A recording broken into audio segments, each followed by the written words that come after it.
What's up, gamers? Alasdair here, and I'm bringing you another episode of Minecraft Storytime. So, a lot of people ask me this question. In fact, even in response to this video, I got the question, you drive a taxi, what happens when somebody runs out on the fare without paying? That's a good question. There are a couple of different answers to that, depending on the situation, to be honest with you guys.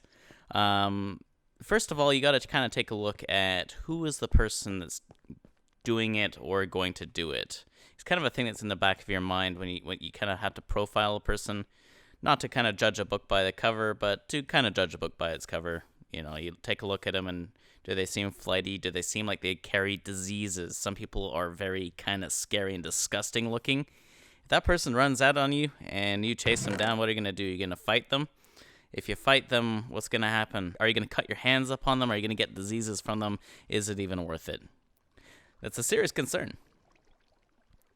The other kind of criterion is the person really wasted, and are they literally taking a taxi just around the corner? Because if that's the case, $4, is it really worth chasing somebody down?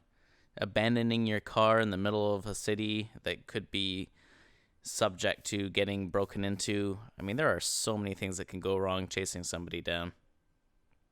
So many things that can go wrong. So at the end of the day, you got to pick your battles, right? You know, you don't chase just anybody. But then again, you don't let people get away with this because that's bullshit. You know, price paid for services rendered.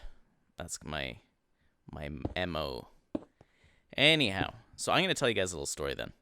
So it was about a year ago, I'd say, around this time of year, I'd say, probably around beginning of school, September-ish, I had a guy get into my car at about 1:15 in the a.m. For those of you that don't know, I live in Ottawa, which is in Ontario. Ontario provincial law mandates that the bars close at 2, which means if somebody's leaving at 1:15, the odds are they have made the right choice. They're saying, oh, look at the time, I gotta go, I got an early morning, I gotta get up, I've had enough to drink, and I'm going to take a taxi home.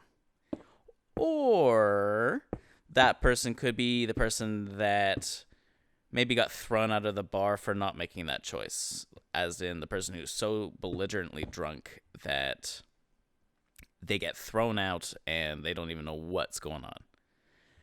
So, naturally, the latter of the two is what got in my car. This guy was messed up. Like, he was wasted.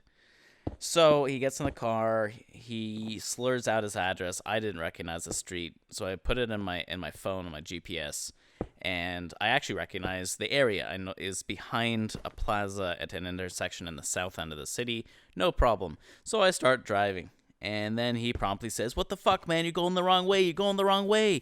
You have to be going south. You're going north. You're going to Quebec. I said, I'm not going to Quebec. I know where I'm going. You are disoriented, sir. No, you're going the wrong way, man. You're going the wrong way. You're going the wrong way. So this kind of goes on for about 3/4 of the ride. It is a 15-minute ride to the south end. This was annoying as shit. I'll tell you that much. So as we were kind of progressively getting closer to where he lives, I kind of was pointing out kind of main intersections and landmarks which he should recognize. And I said, do you know what that is? Do you know what this intersection is? He said, well, yeah. I said, okay, are you aware that that is on the way to your house from the bar? Like, that's on the way home.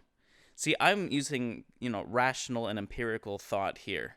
Unfortunately, that doesn't work on drunk people. Because I am so smart that I'm trying to do something that doesn't work, right? Anyway, as we get close to his house, he did realize that he was in the wrong, and he was just kind of quiet. And I'm thinking, you know what? Like, I don't want an apology. I don't want anything. I just want this over with. This has been an unpleasant transaction. So, as we get towards this plaza, which his street is behind, he said, oh, pull in the plaza. And I thought to myself, okay, well, there's a convenience store here. You're going to buy a pack of smokes, man. He said, nope, just the parking lot. Telltale signs. So I got into the parking lot, and he's like, right here's good.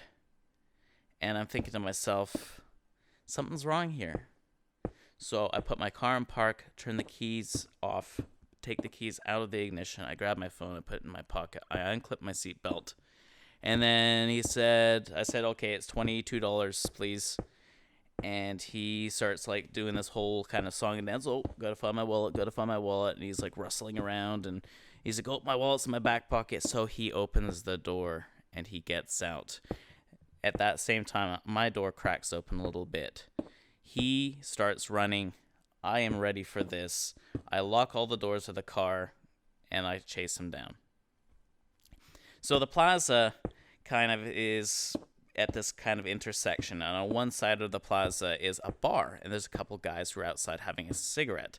The guy who was running away from me, he was running past there to cut behind the plaza to get to his street. So he either sobered up real quick, or it was an act, or I don't know what the hell's going on. So I was running after him, and I was kind of catching up because I am really fast. As he was rounding that corner, I yelled out, "Stop that guy!" And nothing happened, of course. As I rounded the corner and got to where those guys were standing around, I kind of saw them looking at each other, looking at me, probably thinking to themselves, I guess he probably wanted us to stop that guy. And I rounded the corner, and I caught up to this guy. I caught up to him. I kind of just grabbed him, and he was drunk. So he wasn't entirely acting, but he was actually drunk. He just kind of fell right over without even me having to do anything. And then he got back up and he started running again. I was still holding on to his sweater. And I just kind of just pulled him back onto the ground. And in his hand, he happened to have a cell phone. So I just grabbed it. And I'm like, all right, man, here's what's going to happen. You are going to pay me the $25 that you owe me. And he's like, I don't have any money. And I said, well, you were saying something. I heard you mention a debit card. So I just started walking back to my car. He said, well, where are you going? I said, well, I'm walking back to the car. I got a debit machine there. You best come with me. So he starts following me. And as we were approaching the car, I turn around, I look at him, and he said, oh, look, I got money. I said, well, that's nice, isn't it? So give me the money. I'll give you your phone back. So he hands me the money. He hands me $25. I give him his phone back. He actually had the money the whole time, which I thought, okay, I understand you're running away from a taxi because you don't have money. Like, it's a real dick move. Like, you are an asshole. However, I understand your motivations. You need to get home. You don't have the money. It's getting cold out at night. You can't walk. It's too far. I understand your motivations of desperation. In this case, you're just an asshole. So, well, I got my money. I got paid. A little bit of exercise. I had a pretty cool story to tell out of it. So, my friends, that is how you do it. That is how you get paid when somebody tries to run out on you from a taxi. I've seen bartenders do it too. Pretty much the same story. It works. If you guys want to hear an example of how not to do it, I have a story for that too, but that will probably have to wait for another day. Let me know in the comments if you want to hear that story, or if you have any other questions for me. I'll be happy to share them with you in a future Minecraft story time.